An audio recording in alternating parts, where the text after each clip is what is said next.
Hello दोस्तों, अस्सलाम वालेकुम। मैं हूँ जूही परवीन और आज के इस वीडियो में मैं आपको पढ़ाने वाली हूँ दयाशंकर नसीम की लिखी हुई मौसनवी गुलजारे नसीम।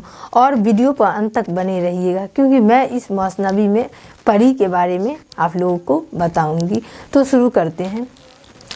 देखिए, चैप्टर है 25। चैप्टर क्या है? 25। दयाशंकर नसीम। क्या लिखा है? गुलजारे नसीम। और गुलजारे नसीम है क्या? तो यह एक मौसनवी है। तो पहले मौसनवी को समझिए। देखिए, आपके दरख्सा बुक में 3 मौसनवी है, जिसमें से मैं एक मौसनवी 24 चैप्टर में पढ़ाई हूँ और दूसरा मौसनवी मैं 25 चैप्टर में पढ़ाऊँगी। तो देखिए, ये जो मौसनवी है, पहले मौसनवी को समझिए। मौसनवी जैसे नज़्म लिखा जाता है वैसे ही मौसनवी भी लिखा जाता है। मतलब नज़्म की तरह ही मौसनवी होता है, लेकिन मौसनवी में लंबी कहानियाँ बयान की जाती है। जैसे देखिए, मौसनवी में हुस्न और इश्क की दास्तान को बयान की जाती है, परियों की दास्तान को बयान की जाती है, मैदान जंग की दास्तान को बयान की जाती है, यानी कहानी को बताई जाती है। तो मौसनवी में लंबी कहानियाँ बताई जाती है। और यह जो मौसनवी है, यह अरबी ज़बान का लफ्ज़ है। किस ज़बान का लफ्ज़ है? अरबी ज़बान का लफ्ज़ है। और अरबी ज़बान के मतलब मौसनवी अरबी ज़बान के मसना से निकला है, जिसके माने दो के होते हैं। अरबी ज़बान के मसना से निकला है, जिसके माने दो के होते हैं। अदब की इस्तिलाह में मौसनवी उस नज़्म को कहते हैं जिसमें जिसका दोनों मिसरा एक दूसरे के हम काफिया होते हैं, जिसके दोनों मिसरे यानी दोनों लाइन एक दूसरे के हम काफिया होते हैं। लेकिन मौसनवी में हर शेर के बाद काफिया बदलता रहता है, हर शेर के बाद काफिया बदलता है। और आम तौर पर मौसनवी में लंबी कहानियाँ नज़्म की जाती है। तो मैं मौसनवी में दो बताई, दो और हम काफिया। तो समझिए, हम काफिया और दो का मतलब क्या होता है। तो मैं अब आपके बुक से बता रही हूँ। ये गुलजारे नसीम है। इसी मौसनवी को पढ़कर देखिए, इसमें है गुलचैन का जो अब पता मिला है। तो ये जो मैं पढ़ी तो ये एक मिसरा हुआ। ठीक, आप अपना बुक लेकर देख सकते हैं। गुलचैन का जो अब पता मिला है, यूँ शाखे कलम से गुल खिला है। तो एक मिसरा हुआ, मतलब गुलचैन का जो अब पता मिला है, और दूसरा मिसरा हुआ यूँ शाखे कलम से गुल खिला है। तो 2 मिसरा हुआ, इसीलिए मौसनवी अरबी लफ्ज़ के मसना से निकला है, जिसके माने दो के होते हैं। तो एक मिसरा और एक मिसरा, तो 2 मिसरा हुआ। और 2 मिसरा मिलकर एक शेर बनाता है, 2 मिसरा मिलकर एक शेर बनाता है। अब देखिए, गुलचैन का जो अब पता मिला है, तो है जो है लास्ट में यह काफिया है, यह काफिया है। फिर दूसरा मिसरा में भी है यूँ शाखे कलम से गुल खिला है, यह भी लास्ट में जो है यह काफिया है। तो देखिए, फिर एक शेर के बाद दूसरा शेर में काफिया बदलेगा। वह बादे चमन खरामा, यानी वह बकाओ वली परेशान। लास्ट में नून गुन्ना है, इसमें भी नून गुन्ना है। तो क्या है? यह लास्ट में जो लगा हुआ यह काफिया है। और ये जो दोनों मिसरा मिला वह एक शेर बना। तो लास्ट में जो है नून गुन्ना वह काफिया है। गुलशन से जो खाक उड़ाती आई है, इस शहर में आती आती आई है। तो लास्ट में जो आया यह क्या है? काफिया है। हर शेर के बाद काफिया बदलता है मौसनवी में। तो मौसनवी समझ गए। अब समझिए, पहले देखिए दयाशंकर नसीम की ज़िंदगी को देख लीजिए, उसके बाद मैं गुलजारे नसीम मौसनवी को पढ़ाऊँगी। तो देखिए, दयाशंकर नसीम का असल नाम दयाशंकर कोल है। असल नाम क्या है? दयाशंकर कोल। और वालिद का नाम, यानी दयाशंकर नसीम के वालिद का नाम गंगा प्रसाद कोल था। क्या है? गंगा प्रसाद कोल, जो कश्मीरी पंडित थे। जो क्या थे? गंगा प्रसाद कोल कश्मीरी पंडित थे। और दयाशंकर नसीम की पैदाइश 1811 ईस्वी में लखनऊ में हुई। कितना ईस्वी में? 1811 ईस्वी में लखनऊ में हुई। और इब्तदाई में उर्दू और फ़ारसी में तालीम हासिल की। इब्तदाई में उर्दू और फ़ारसी में तालीम हासिल किए। उसके बाद इब्तदाई में तो दयाशंकर नसीम को शेर व शायरी से ज़्यादा दिलचस्पी था। और आतिश लखनवी के शागिर्द थे, यानी कि दयाशंकर नसीम आतिश लखनवी के स्टूडेंट थे। आपसे एग्जाम में क्वेश्चन पूछ दी जाएगी, दयाशंकर नसीम किसके शागिर्द थे यानी स्टूडेंट थे, तो आतिश लखनवी के। और नसीम की शोहरत गुलजार नसीम से सबसे ज़्यादा शोहरत गुलजार नसीम जो मसनवी है, जो आपको अभी पढ़ना है, उसमें सबसे ज़्यादा शोहरत मिली। और नसीम की वफ़ात 1845 ईस्वी में हुई। कब हुई? 1845 ईस्वी में। तो ये हुई दयाशंकर नसीम की ज़िंदगी। अब इसकी मसनवी को देखिए ये जो गुलजार नसीम मसनवी है, यह पूरी मसनवी मतलब आपके बुक में गुलजार नसीम मसनवी का एक टुकड़ा पढ़ना है, एक इक़्तिबास पढ़ना है, क्योंकि ये गुलजार नसीम बहुत ही बड़ा है, लेकिन आपको इस मसनवी का एक इक़्तिबास पढ़ना है, एक छोटा सा टुकड़ा को पढ़ना है। तो देखिए बकाऊ बली एक परी रहती है, गुलजार नसीम मसनवी में बकाऊ बली एक परी रहती है। मसनवी का एक इक़्तिबास है, इसमें बकाऊ बली एक परी रहती है।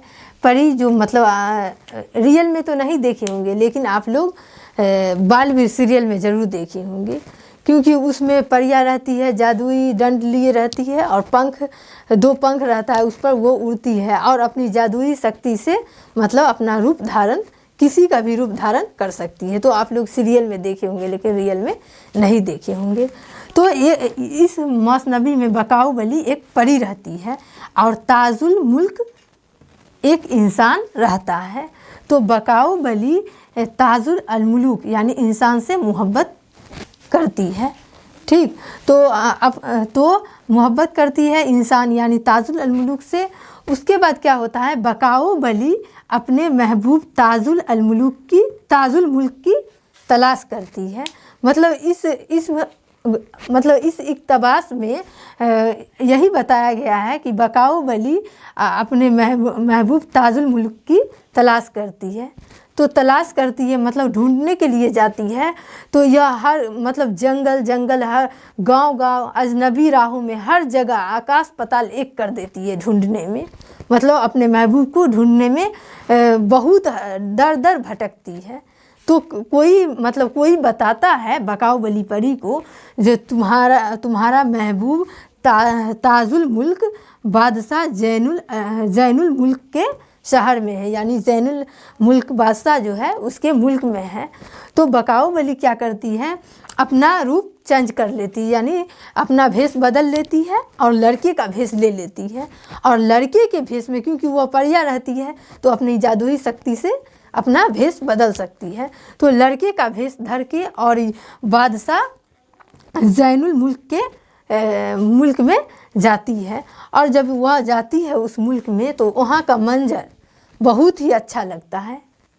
बकाऊ बली परी को बहुत ही अच्छी लगती है वहाँ का मंजर। हर जगह फूल रहती है, खुशियाँ ही खुशियाँ रहती हैं, सभी लोगों में अपनापन रहता है। वहाँ का मंजर बहुत ही अच्छा लगता है बकाऊ बली को। तो उसके बाद क्या होता है, सुल्तान जो रहता है यानी बादशाह जैनुल मुल्क, उसकी सवारी आती है, क्योंकि उसका मुल्क है तो उसका सवारी कहीं से भी आ सकती है। तो बादशाह जैनुल मुल्क की सवारी आती रहती है। तो यह बकाऊ बली क्या करती है, अपना रूप चेंज कर लेती है, रूप चेंज करके और लड़के के रूप में वो सवारी जो आती रहती है बादशाह की, उसके आगे में खड़ी हो जाती है।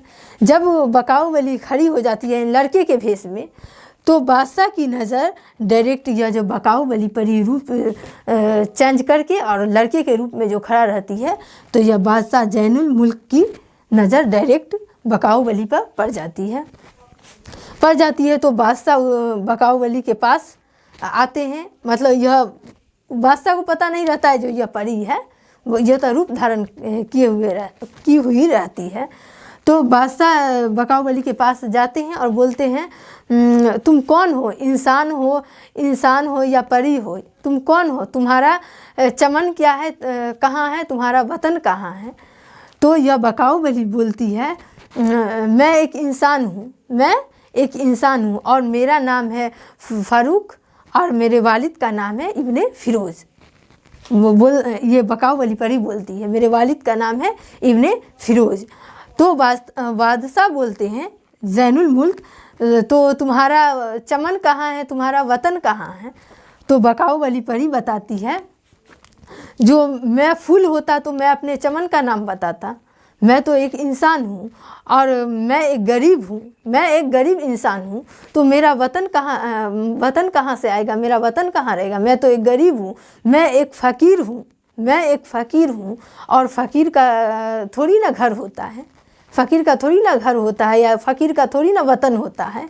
यह बकाऊ वली परी बताती है, फ़कीर का कोई वतन नहीं होता है, कोई गांव नहीं होता है। तो बादशाह इस बात को सुनकर बहुत ही मुतासिर हो जाते हैं। उसके बाद बादशाह पूछते हैं बकाऊ वली से, यानी लड़का के भेष में रहती है। तो बादशाह पूछते हैं, तो तुम यहाँ किस लिए आई है? तो यह बकाऊ वली परी बताती है, मैं यहाँ को खुद नहीं आया हूँ, मेरी किस्मत यहाँ मुझे लेकर आया है, मेरा किस्मत मुझे यहाँ लेकर आया है। तो बादशाह बोलते हैं, तो तुम मुझसे कुछ लेना चाहता है, क्योंकि यह लड़का का भेष धरे रहती है, तो तुम मुझसे कुछ लेना चाहता है? तो यह बकाऊ वली परी बोलती है, नहीं, मुझे कुछ नहीं लेना मैं कुछ नहीं लेना चाहता हूँ, मैं खुद कमाता हूँ और खुद खाता हूँ, मुझे किसी भी चीज़ की लालच नहीं है।